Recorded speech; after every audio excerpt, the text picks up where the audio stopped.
I'd like to invite Yann to join me on the stage. He's the Executive MD, Head of Global Rating Services, S&P Global Ratings. And perhaps unsurprisingly, he's going to give us a view of the market from the perspective of a global ratings agency. Yann. Thank you very much, and good afternoon. And thank you for giving me the opportunity to convey the S&P views on the infrastructure asset class, but also on sustainability. Est-ce que vous pourriez projeter les slides, s'il vous plaît? I've got a few slides to show, and while these are being brought up on the screen, I will give you a few words about the asset class as such, infrastructure, and then the investor needs as we see them at S&P. So to start with, in terms of infrastructure, what are we talking about in very simple terms?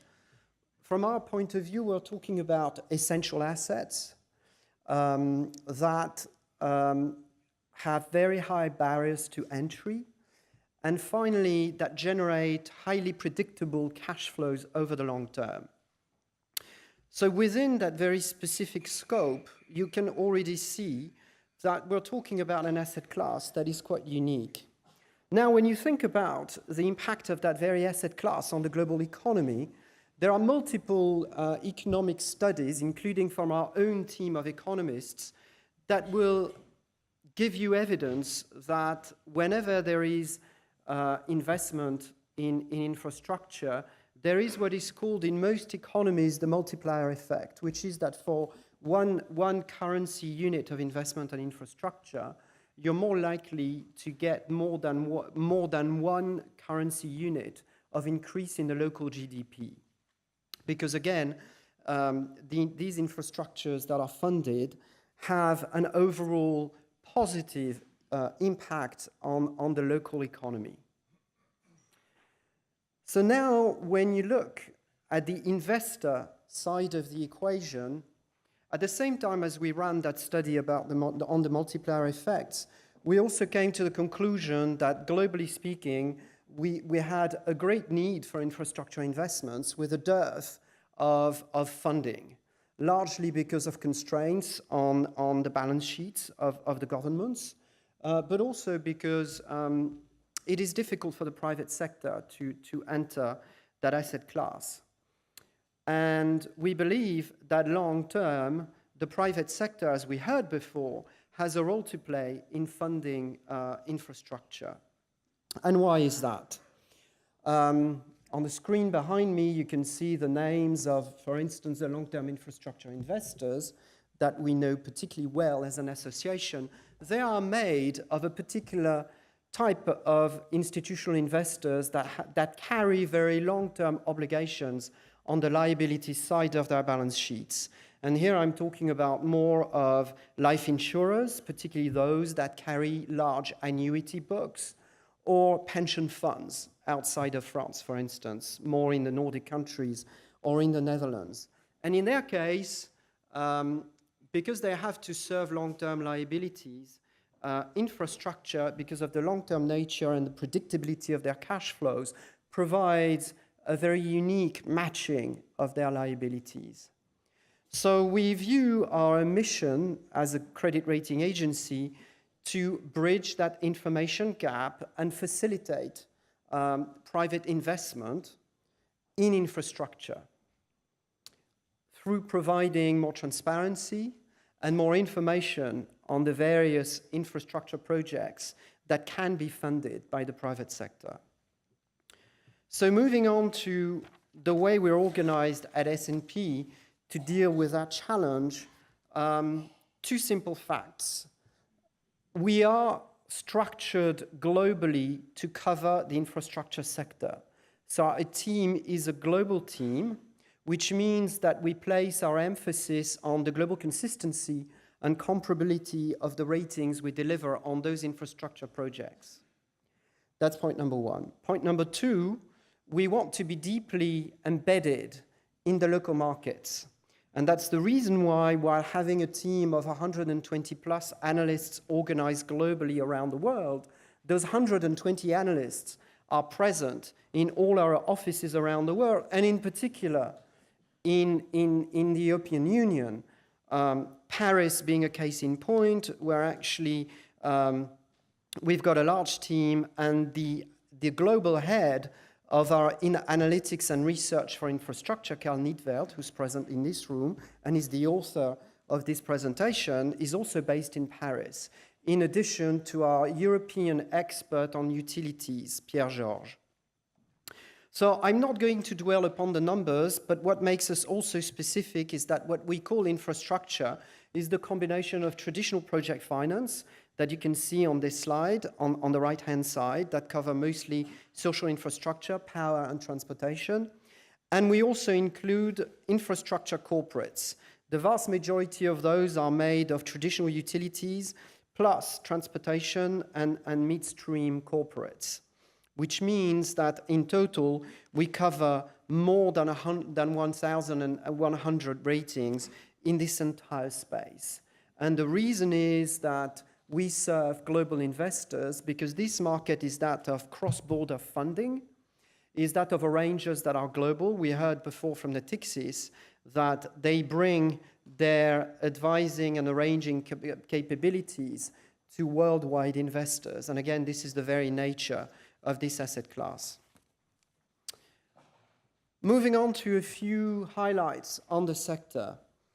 Number one, this sector, compared to the rest of the corporate world, as we call it, non-financial corporates, is overwhelmingly in the investment grade space. So it is a safer asset class than traditional corporates. You see on that slide that we've got about 2/3 of our infrastructure credits that are in the investment grade space, so more stable ratings, as opposed to non-financial corporates, where we've got about 40%, so the minority.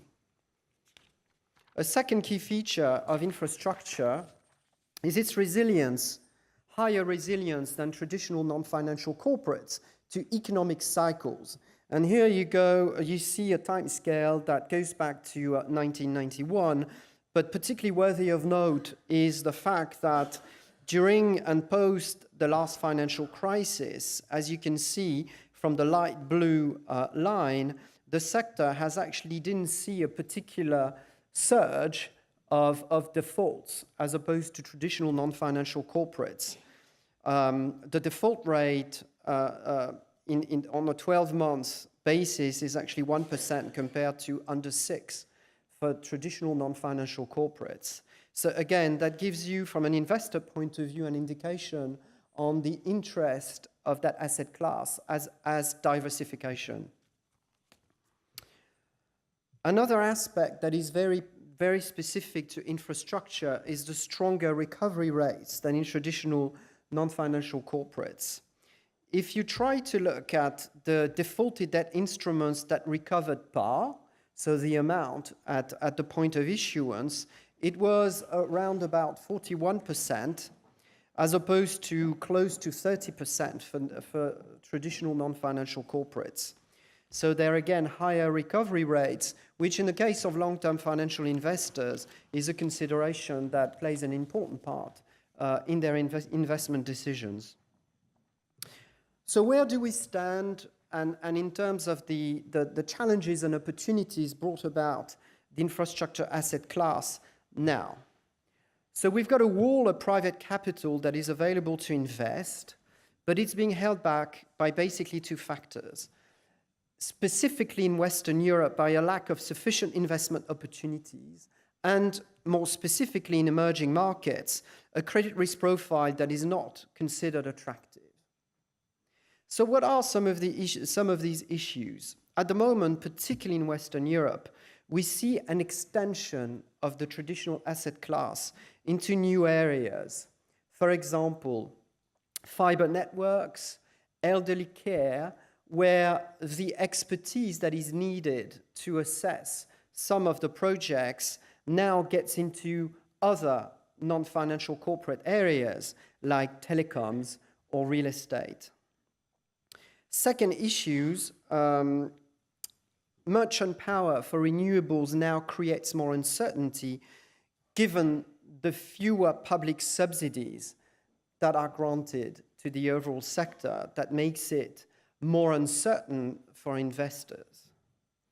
Thirdly, we've got obviously the budgetary constraints placed on governments that have a direct impact on PPPs. And 4, in emerging markets, the only way to facilitate cross-border investments alongside national banks is to get credit enhancement features on the part of multilateral institutions. The reason why we believe at S&P we are best prepared to deal with those challenges is that in all those areas, we do have expertise, either in S&P Global Ratings or in one of our sister companies. For the new asset classes, as I mentioned before, as those factor in more risks that are akin to traditional non-financial corporates, because our infrastructure practice is embedded into our corporate group, that gives us the opportunity to draw expertise wherever that expertise is needed. In the area of merchant power, our sister company, S&P Global Platts, has a unique set of data that gives us deeper insights on this very issue. And if you look at multilaterals with which we engage regularly, both as part of the ratings that we've got on the multilaterals, but also as part of marketplace discussions that we cultivate with them, we constantly publish thought leadership commentaries on projects and issues impacting emerging market developments, including, and in particular, the Chinese One Belt, One Road initiative. So now, moving on to sustainability. Why is sustainability so relevant for infrastructure? Because it is long-term. And you know that a 2% rise in temperatures or any ESG factor is, in essence, long-term. And that's the reason why, for investors in the infrastructure asset class, sustainability considerations play already and will play an increasingly important role. If you look at the global issuance of green bonds, last year, those reached a total number of $160 billion US, 100 year to date that we believe could get up to 200 by the end of this year, depending on market conditions. But you see, particularly on the left-hand side, that energy, buildings, transport, water, waste management, so infrastructure projects, play an important part in this. Sorry, I was not on the right slide.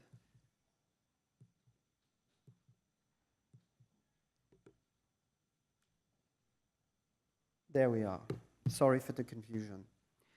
Then in terms of country of issuance, you see that Western Europe is a key contributor, particularly France, the Netherlands, Germany, but the weight of the sovereign issuance there is particularly important, and that's the case of France as well.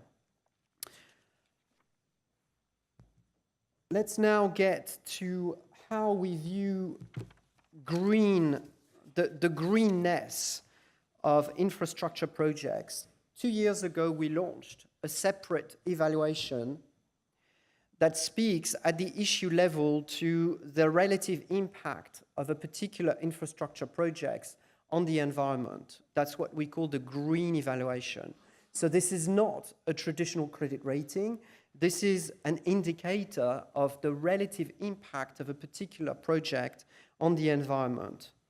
Up to this day, we've released 23 public green evaluations.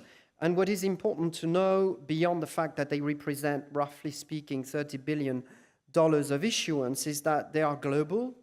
They're in all geographies, and they also cover these 4 sectors: green energy, green buildings, water, multi-sector.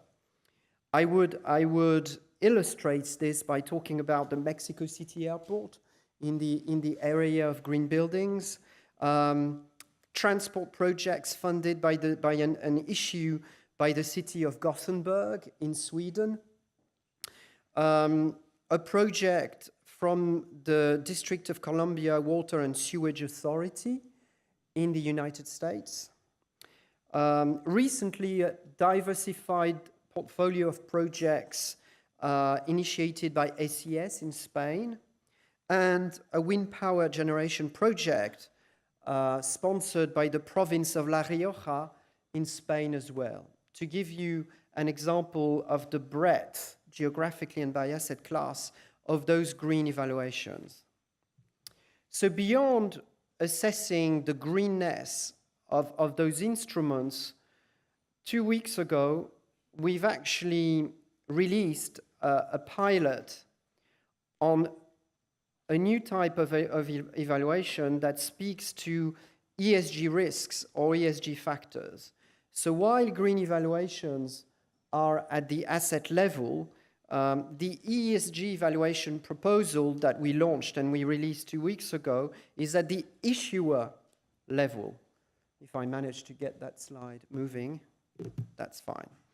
So that ESG evaluation is at the issuer level, and basically it is the combination of two separate assessments. On the bottom of this slide, you see that we come up with an ESG profile of the issuer, so assessing environmental, social, and governance risk exposure by starting with a risk atlas, leveraging our existing expertise around the world in non-financial corporates. We've created an ESG heat map broken down by all the major non-financial corporate sectors. So we use that heat map. Then we send a survey to the issuer that fills it out, and it's mostly a quantitative process whereby we analyze the profile of the issuer according to all these detailed ESG factors. And then finally, based on that quantitative analysis, we make some analytical judgments and adjustments based on our interaction with that specific issuer to determine an ESG profile. So that's the first component. The second component of the evaluation is what we call preparedness, which is a forward-looking opinion on the ability of that issuer to deal successfully with their ESG risks and challenges. And that preparedness evaluation is more qualitative in nature and based on an interaction with the company management and also the company's board of directors in particular. So to conclude, the message I really want to leave with you today is that we at S&P consider infrastructure as a key asset class where the private sector has an increasingly important role to play, that because of the long-term nature of that asset class, it is also a great area of innovation, green, ESG, and we really view that sector as a unique opportunity for us to stay true to our overall mission, which is to deliver essential intelligence to the investors day in, day out through traditional credit ratings, green evaluations, tomorrow ESG evaluations, and in general, economic research. Thank you very much for your attention.